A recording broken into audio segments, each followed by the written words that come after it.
Bismillahirrahmanirrahim. Assalamualaikum warahmatullahi wabarakatuh. Waalaikumsalam warahmatullahi wabarakatuh. Bismillah, alhamdulillah nahmaduhu wa nasta'inuhu wa nastaghfiruh wa na'udzu billahi min shururi anfusina wa sayyi'ati a'malina, may yahdihillahu fala mudilla lahu wa may yudlil fala hadiya lahu. Asyhadu an la ilaha illallah wa asyhadu anna Muhammadan 'abduhu wa rasuluh. Allahumma shalli wa sallim ala sayyidina Muhammad wa ala alihi wa sahbihi ajma'in. Rabbi ishrah li sadri wa yassir li amri wa hlul 'uqdatam min lisani yafqahu qawli. Allah ta'ala fi kitabil karim wa astaqul qailin a'udzu billahi samil 'alim min syaitanir rajim. Bismillahirrahmanirrahim. Ya ayyuhalladzina amanu taqullaha haqqa tuqatih wa la tamutunna illa wa antum muslimun. Shadaqallahu li wa shadaqa rasuluhul karim wa nahnu 'ala dzalika syahidin. Alhamdulillahi rabbil alamin. Bapak Ibu hadirin jemaah yang dimuliakan Allah Subhanahu wa taala, bahwa kita bersyukur pada saat ini ditakdir oleh Allah Subhanahu wa taala melakukan satu aktivitas yang diridhoi oleh Allah. Sebab apa kata baginda Rasulullah sallallahu alaihi wasallam, bahwa ad-dunya mal'unun mal'unatun ma fiha. Dunia seisinya yang hiruk-pikuk ini itu sejatinya kata baginda Rasulullah mal'unun, dilaknat oleh Allah Subhanahu wa taala. Mal'unatun ma fiha, dan juga apa-apa yang ada di dalam dunia. Illa zikrullah, kecuali dunia yang dijadikan sebagai sarana media untuk ingat kepada Allah Subhanahu wa taala.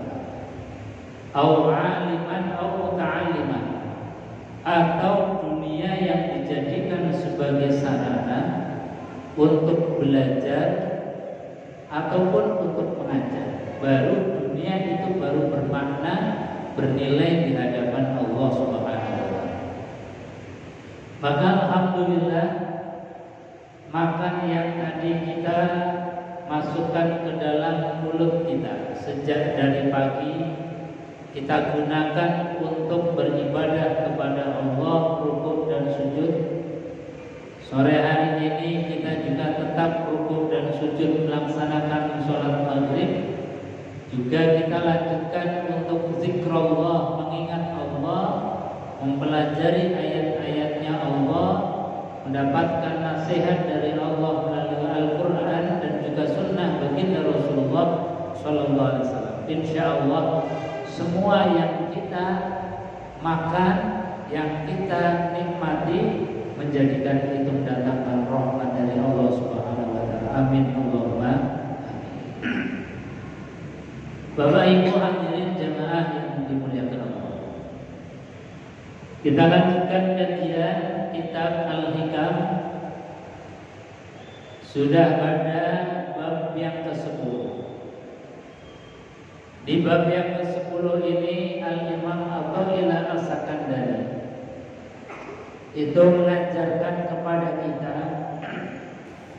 satu etape kehidupan atau satu jalan agar kita ini senantiasa mendapatkan pencerahan, mendapatkan cahaya ilmu dari Allah Subhanahu wa taala. Dengan cara apa? Beliau mengatakan dalam maqalahnya, "Ma nafa'al qalba syai'un misla uzlatin yadkhulu biha fiha maidanu fikratin. Kata Imam Athaillah As-Sakandari, mana fa'al qalba syai'un, tidak akan bermanfaat sesuatu apapun di dalam hati kita. Misla uzlatin, kecuali hati yang senantiasa uzlah. Apa itu uzlah? Uzlah adalah menyendiri, mengosongkan diri dari hiruk pikuknya dunia. Uzlah itu adalah menyendiri, menjauhkan diri dari perkara-perkara yang meregoni hati kita, yang meriwah-meriwahi hati kita. Ini namanya uzlah. Makanya baginda Rasulullah SAW sebelum mendapatkan wahyu, ini proses etapa kehidupan yang pernah dijalani oleh Rasulullah. Ketika melihat lingkungan beliau, orang-orang Arab zaman itu tidak ada sama sekali yang mengenal Allah Subhanahu wa Ta'ala, Zat yang mencipta, Zat yang memberi rezeki kita, Zat yang mencukupi kita, tapi tidak ada satupun orang yang mengenalnya. Ini kan baginda Rasulullah SAW miris, saking mirisnya mikir-mikir kok dia ada dunia yang sudah fakta, nyata, cetowelo-welo, tapi kok gak ada orang yang tahu, yang kenal dunia yang luar biasa ini. Makanya saking kemudian prihatinnya Rasulullah, beliau kemudian tahanus, uzlah. Beliau kemudian naiklah ke Jabal Nur yang dari Masjidil Haram itu kira-kira jaraknya 7-8 kilo. Kalau kita mau jalan itu sekitar 7-8 kilo, itu belum naiknya. Nah, baginda Rasulullah SAW itu berangkat dari rumah tahanus sampai kemudian naik ke puncak Jabal Nur, yang di puncaknya itu kemudian beliau turun sedikit, ada celah-celah di antara tumpukan batu besar. Nah, itulah yang kemudian kita kenal sekarang dengan Ghari Hira'in atau Gua Hira. Di Gua Hira inilah kemudian baginda Rasulullah SAW ini bertahanus. Berhari-hari beliau memikirkan, minta adanya satu pemahaman, satu ilham atau syukur-syukur wahyu dari Allah Subhanahu wa Ta'ala. Ini berhari-hari sampai istri beliau pun kemudian membawakan makanan, naik juga ke Jabal Nur. Ini Khadijatul Kubra tiap hari ngantar ke makanan untuk perbekalan baginda Rasulullah Sallallahu Alaihi Wasallam. Maka baginda Rasulullah Sallallahu Alaihi Wasallam uzlah, menyingkir dari keramaian, menyendiri, tahanus, merenung, berzikir. Lalu akhirnya menjawablah apa yang menjadi keprihatinan baginda Rasulullah Sallallahu Alaihi Wasallam. Lalu Allah mengutus malaikat Jibril untuk datang kepada beliau dengan menurunkan wahyu yang pertama, Iqra bismi rabbikal ladzi khalaq, khalaqal insana min 'alaq, Iqra wa rabbukal akram alladzi 'allama bil qalam 'allamal insana ma lam ya'lam. Nah, ini proses tahanus, proses uzlah, yang kemudian dengan uzlahnya beliau Allah merupakan wahyu yang pertama.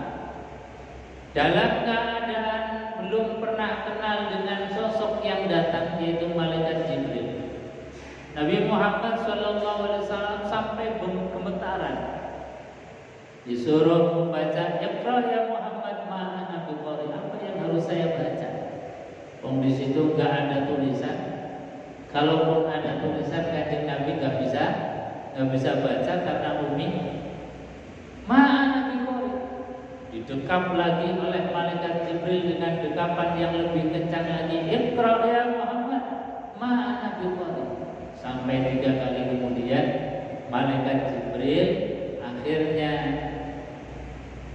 mendikte Rasulullah sallallahu alaihi wasallam.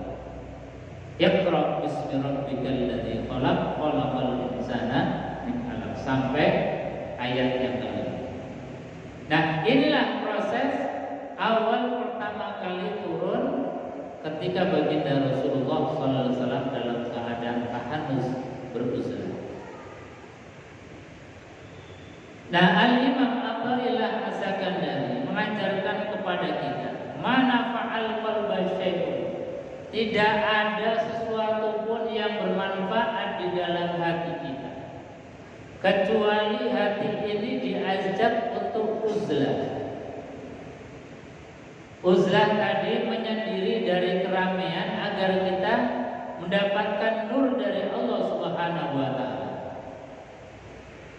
Maka orang yang hatinya ini masih dipenuhi dengan dunia, hati ini dipenuhi dengan hadun nafsi, kepentingan individualnya kita, ini rasanya susah untuk mendapatkan nurullah, susah rasanya untuk mendapatkan ilmu dari Allah Subhanahu wa ta'ala.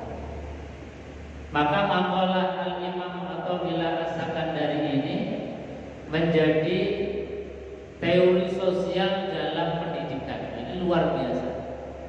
Jadi teori pendidikan modern, termasuk teori kita di dalam mengaji, di dalam mendapatkan ilmu.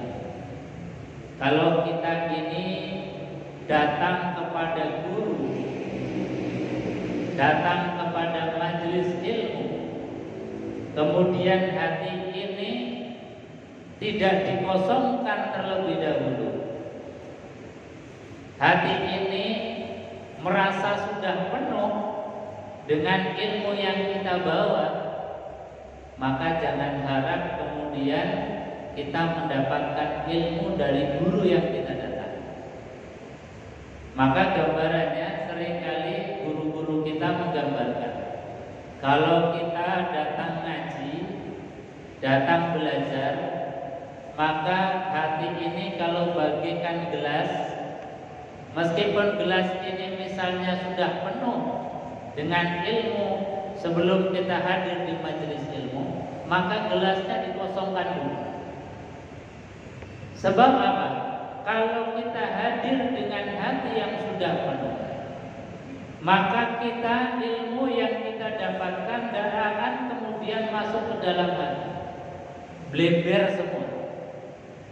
Ilmunya kemudian nggak masuk ke gelas, nggak masuk ke dalam hati kita, tapi tumpah. Kenapa? Karena kita sudah merasa bahwa hati kita sudah terisi dengan ilmu, pikiran kita itu sudah merasa sudah tahu. Akhirnya apa? Meskipun kita hadir di majelis ilmu di hadapan guru, tetapi tidak mendapatkan apa? Kenapa? Karena hati kita belum diuzlahkan. Hati kita ini belum dikosongkan. Makanya mengosongkan itu menjadi penting. Makanya betul apa yang disampaikan oleh Al-Imam Athaillah As-Sakandari, mana fa'al qalba syai'un mithla uzlatin. Gak akan manfaat bagi hati kita, gak akan manfaat bagi pikiran kita kalau kita hadir di majelis-majelis ilmu, hati kita, pikiran kita udah penuh. Maka sebelum hadir kosongkan dulu. Setetes ilmu dari guru kita akan masuk ke dalam gelas. Setetes ilmu dari guru kita, meskipun guru kita itu mungkin lebih muda muda dari kita, secara keilmuan mungkin lebih paham kita, tapi dengan kita kosongkan, ilmunya akan masuk ke dalam. Nah, ini menjadi teori pendidikan yang luar biasa.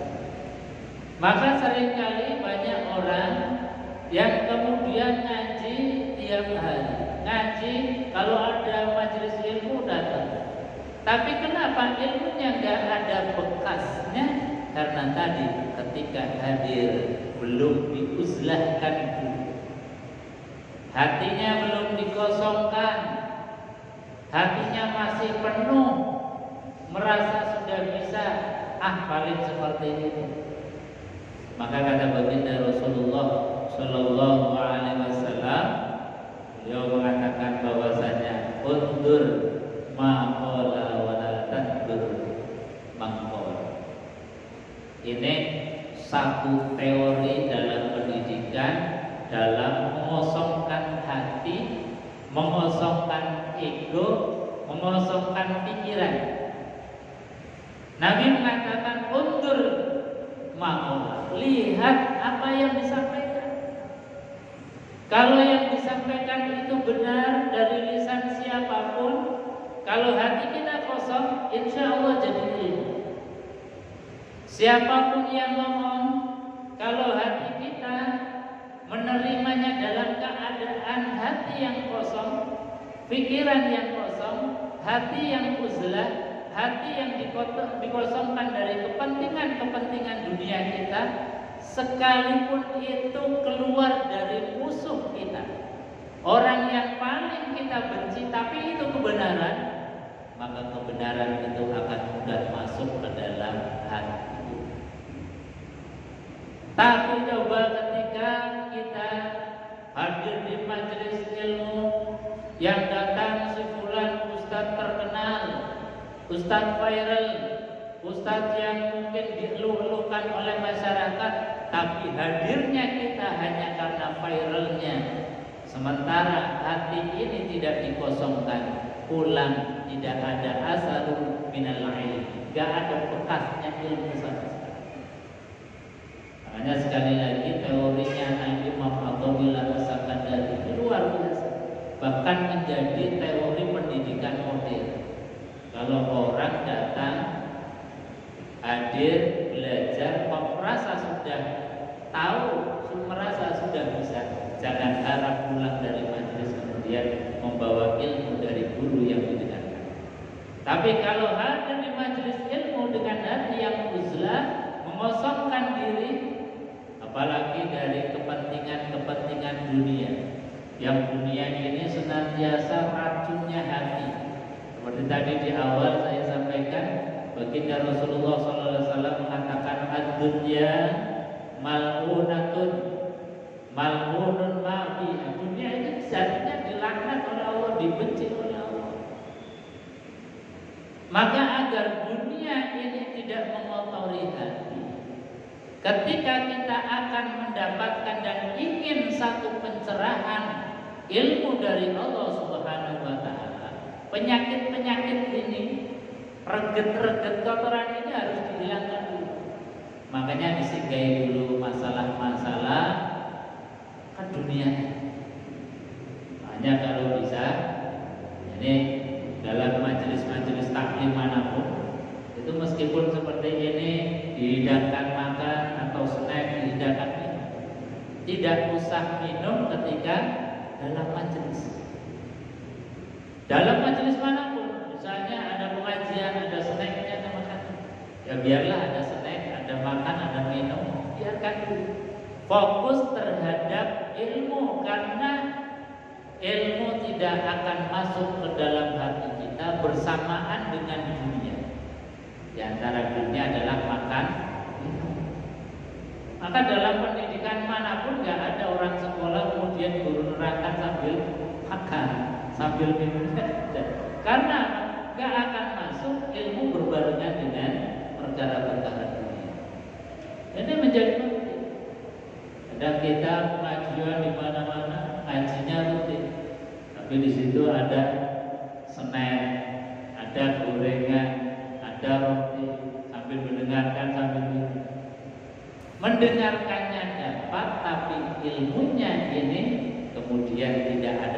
bekasnya sama. Karena apa? Ilmu itu butuh, kata Al-Imam Athaillah As-Sakandari, butuh uzlah,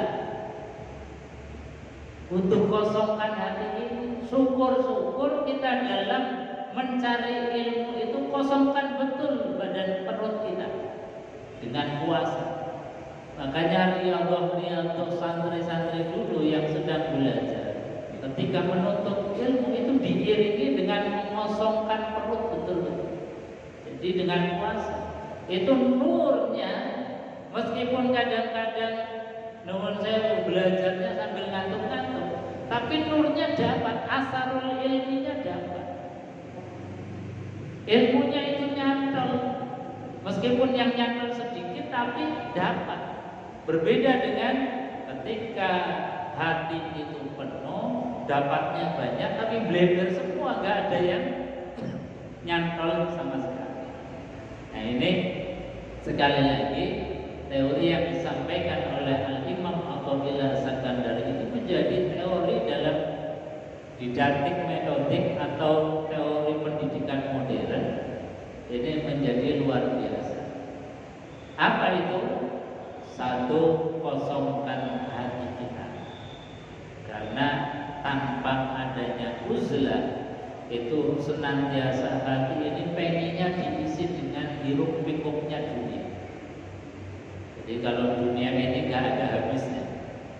Kalau dipikir yang namanya orang hidup pasti butuh dunia. Bahkan sudah dinas dalam Al-Quranul Karim, Alhaakumut takatsur hatta zurtumul maqabir. Alhaakum, melalaikan kalian at-takatsur. At-takatsur itu berlomba-lomba banyak-banyakan harta. Ini sudah dinas, orang itu pasti begitu. Dan kalau sudah berlomba-lomba masalah harta, ini yang melalaikan kita. Makanya kita harus betul-betul sanggup menyapihnya.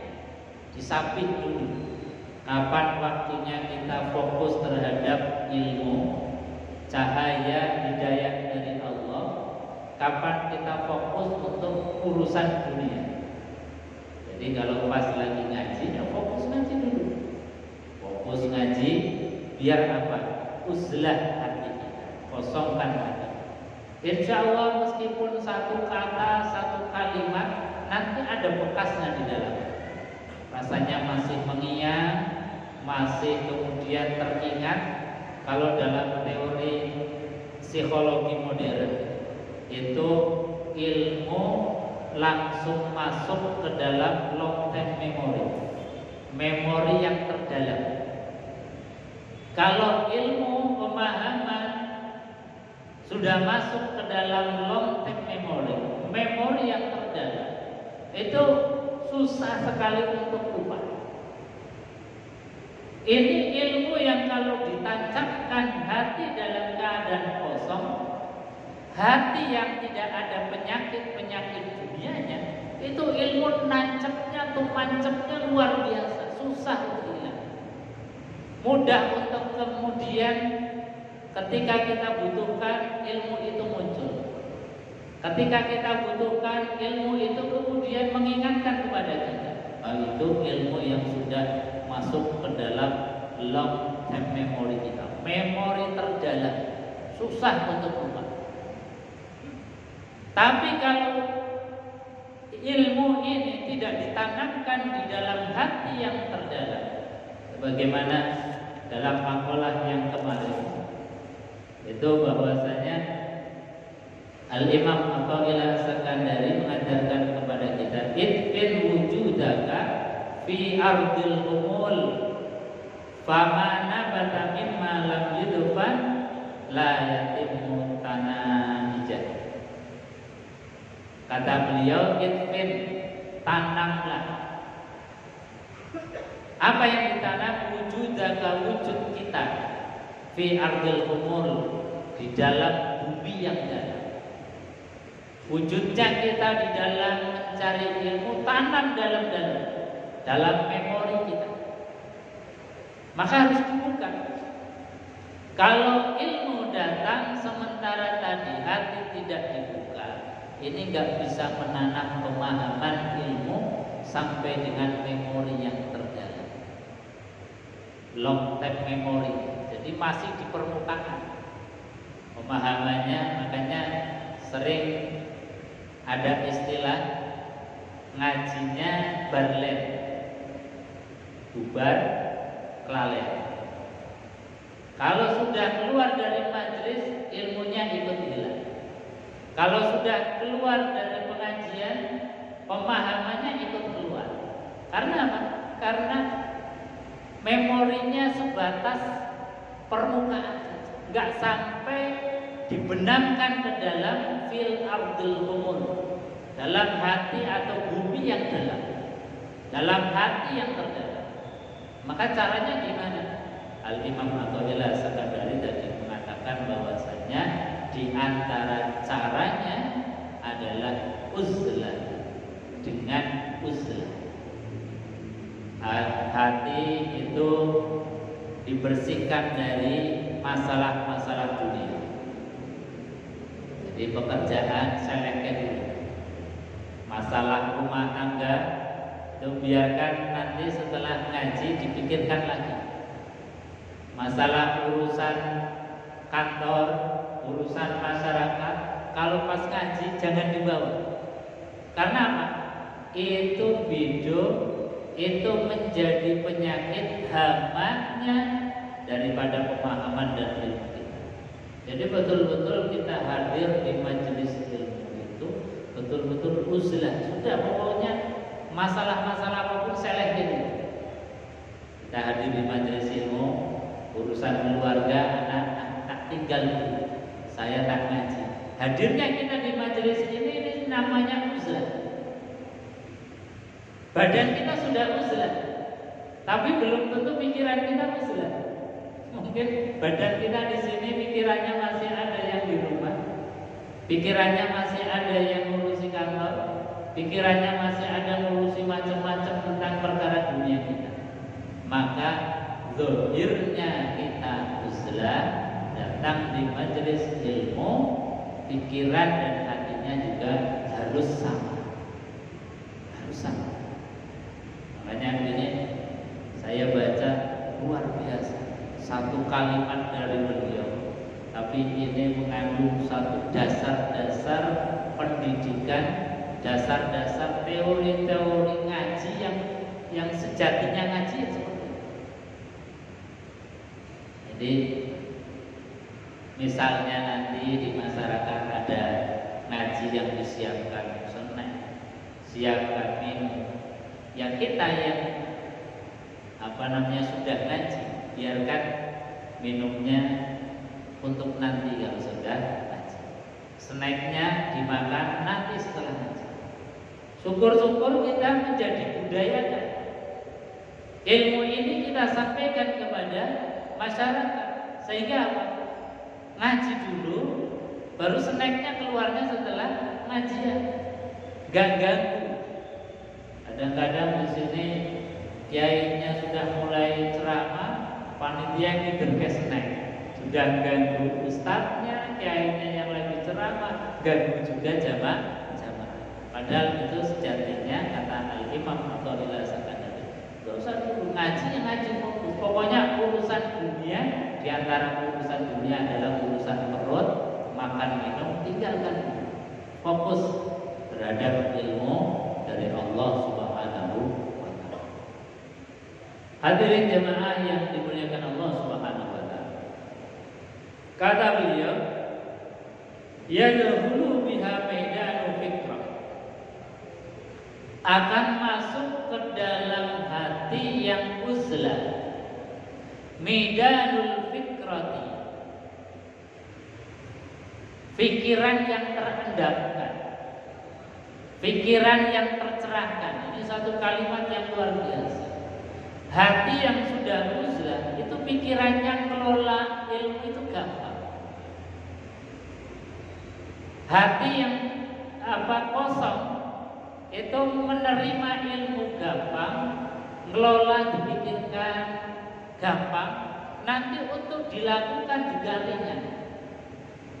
Rasanya mudah, kemudian ilmunya untuk diamalkan. Karena apa?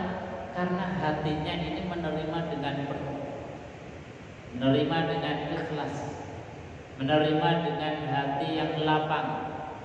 Jadi kata bahasa beliau, yadkhulu biha midanul fikrat.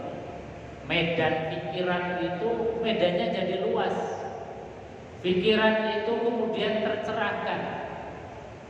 Maka banyak para ulama, kalau kita membaca sejarah-sejarah, para ulama dalam menulis kitab-kitab besar itu banyak yang memulai dan khatam fi syahri Ramadan, di bulan Ramadan.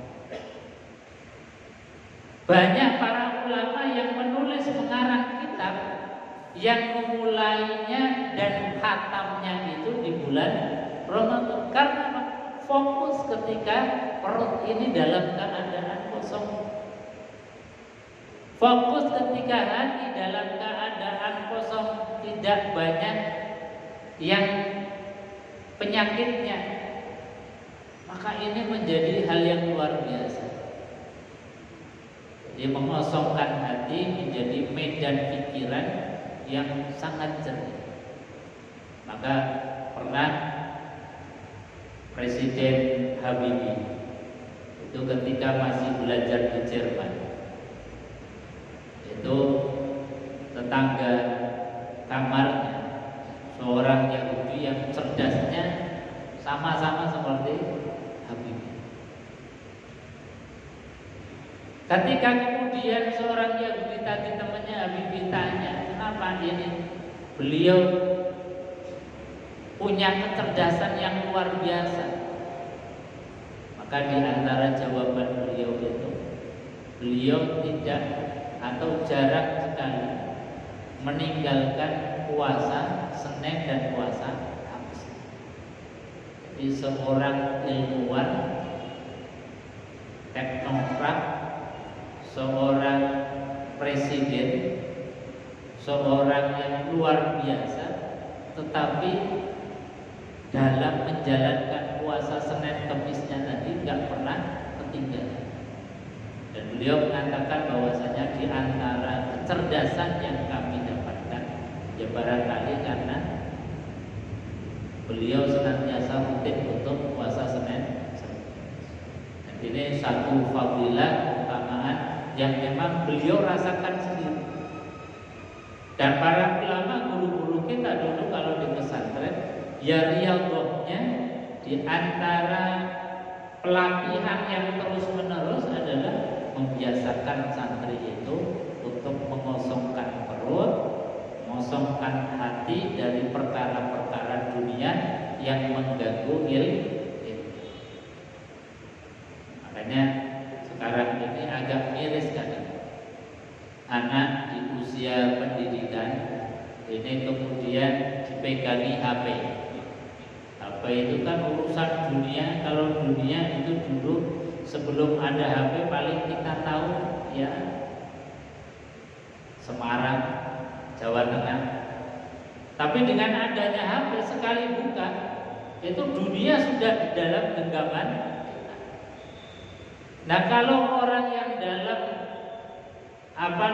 tahapan belajar kemudian dipegangi dunia yang sebegitu, rasanya kemudian berat menjadikan ilmu itu ilmu yang menjadikan dekat dengan Allah Subhanahu wa Ta'ala. Maka ini menjadi satu PR besar bagi kita, bagaimana mendidik putra-putri kita dalam belajar, paling tidak menjauhi perkara-perkara yang sifatnya duniawi yang berlebihan.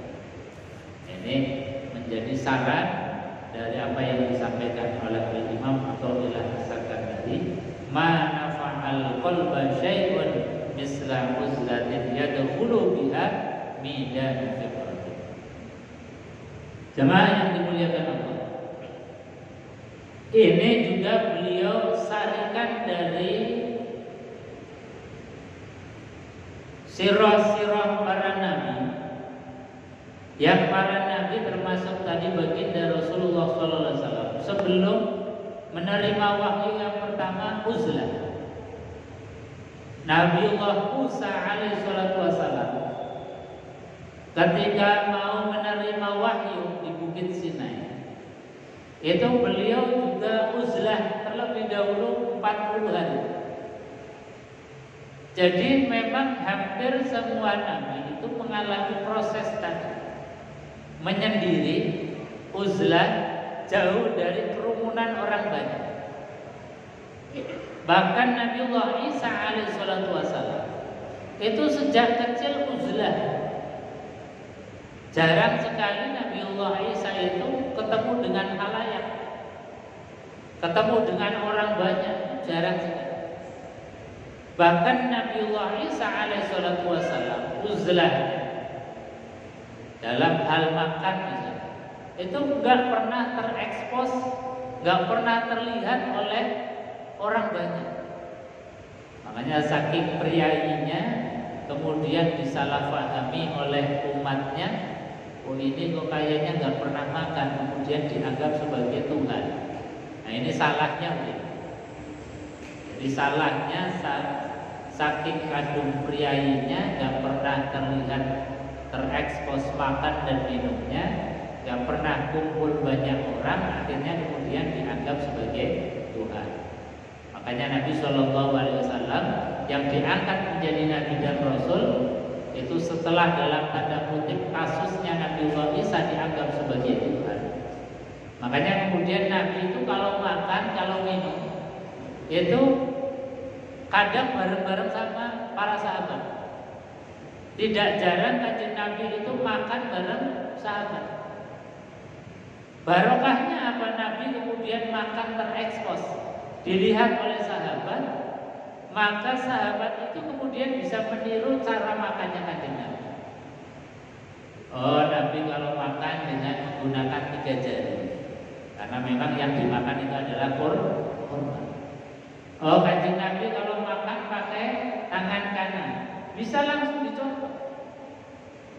Oh, Kanjeng Nabi kalau makan pasti memulai dengan mengucapkan bismillah, menyebut nama Allah Subhanahu wa taala.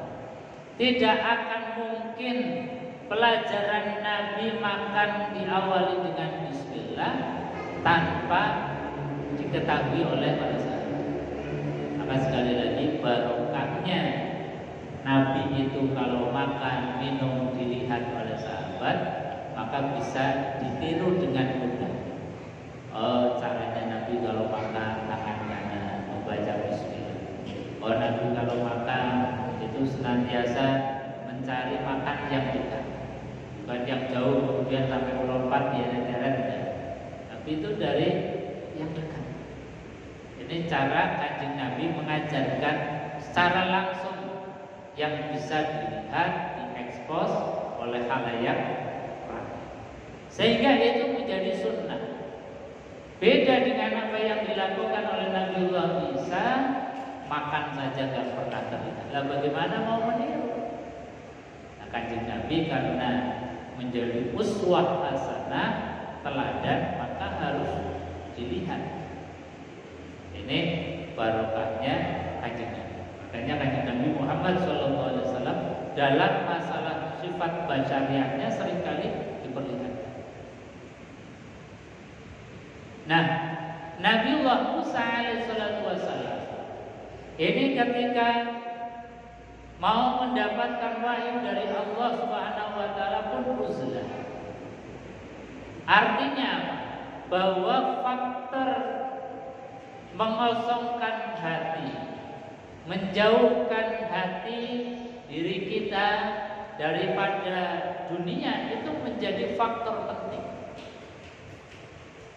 Nah, kalau kita misalnya karena memang suatu keharusan kita harus kumpul dengan orang banyak, harus bergaul karena kita memang bekerja, karena kita memang beraktivitas, maka ada satu teori tasawuf modern seperti misalnya yang disampaikan oleh Buya Hamka di dalam bukunya. Jadi yang namanya orang uzlah itu bukan berarti harus senantiasa menjauh secara fisik dari keramaian.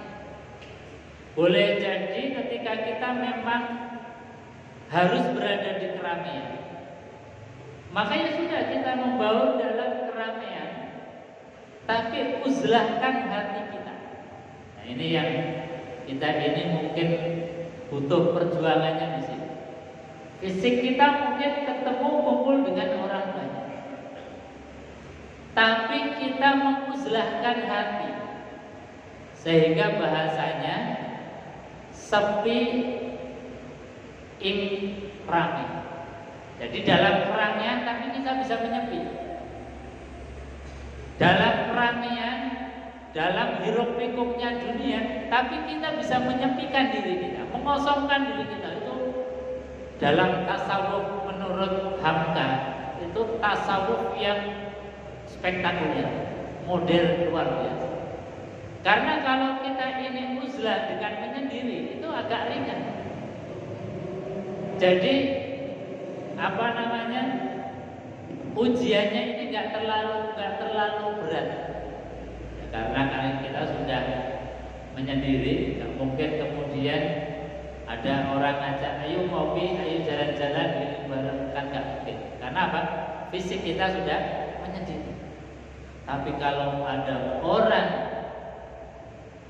di zaman modern dalam keramaian, dalam kumpul dengan orang banyak, tapi bisa uzlah, bisa menyendiri hatinya, itu adalah satu etapa perjalanan spiritual yang luar biasa. Kadang-kadang malah kita kebalik. Baliknya apa? Kita dalam sepi, malah kemudian kita membuat keramaian hidup itu. Karena apa? Sekarang sudah ada medianya, HP kita. Kita mungkin di kamar sendiri, tapi buka HP temannya jadi sekian. Jadi kelihatannya uzlah, tapi pegang HP, ya namanya nggak uzlah. Beda kalau misalnya kita dalam keramaian, tapi nggak megang apa-apa, nggak megang HP, kita betul-betul tawajuh ila Allah, hatinya dikosongkan, itu bisa dinamakan sebagai uzlah. Karena sejatinya uzlah itu bukan fisik kita sebetulnya, tapi bagaimana mengelola hati. Kita mungkin di kamar sendiri, atau mungkin kita pergi ke gunung sendiri, tapi bawa HP. Ya temannya jadi banyak. Wong yang masuk ke HP kita itu ratusan, informasi itu jutaan. Ketoknya dewe di gunung menyendiri, di gua, di kamar. Tahu-tahu kita ini mengakses sekian banyak informasi. Lah kapan kemudian uzlahnya? Maka betul apa yang disampaikan oleh Buya Hamka. Uzlahnya kita di zaman modern barangkali kita enggak menguzlahkan badan fisik kita, tapi kita perjuangkan hati kita itu betul-betul uzlah. Dan itulah nur cahayanya Allah yang gemilang, terang benderang yang akan masuk. Itu luar biasa. Pancaran-pancaran ilahi, meskipun mungkin kita tidak hadir di majelisnya guru, di majelisnya ilmu, tapi kalau dalam keadaan kita kemudian uzlah, merenung tentang kebesaran Allah, itu pancaran-pancaran ilmu datang. Pencerahannya itu bisa jadi melalui ilham. Pencerahannya itu boleh jadi Allah mendatangkan ilmu apa yang disebut sebagai ilmu laduni, ilmu yang memang Allah berikan. Jadi modelnya given, pemberian. Itu kalau kita memang betul-betul uzlah. Dan pancaran ilmu sekali lagi tidak akan bisa menginap di dalam hati kita yang penuh dengan perkara-perkara hiruk pikuknya dunia. Nah, sekali lagi kita hadir di majelis-majelis ilmu, sebelum duduk kosongkan hati. Sebelum kita hadir di majelis ilmu, kosongkan hati kita dari apa-apa yang menghalangi datangnya ilmu. Apalagi sampai tadi kita punya ilmu, datang ke majelis ilmu seolah hanya kemudian apa yang akan disampaikan. Ya, seperti kita datang dengan gelas yang penuh, ilmu yang banyak dari guru pun dikucurkan, gak akan ada yang masuk ke dalam gelas kecuali semuanya tumpah. Sehingga keluar dari majelis-majelis ilmu tidak ada bekas dari ilmu yang kita dengarkan, yang kita dapatkan dari seorang guru. Makanya alhamdulillah ini kita dinasehati oleh guru-guru kita, nasehati oleh Al-Imam Athaillah As-Sakandari di dalam tadi proses datangnya nur, datangnya ilmu, cahaya dari Allah. Mudah-mudahan kita diberikan ilmu yang bermanfaat oleh Allah. Amin Allahumma. Kita tutup majelis ini dengan doa kafaratul majelis. Bismillahirrahmanirrahim.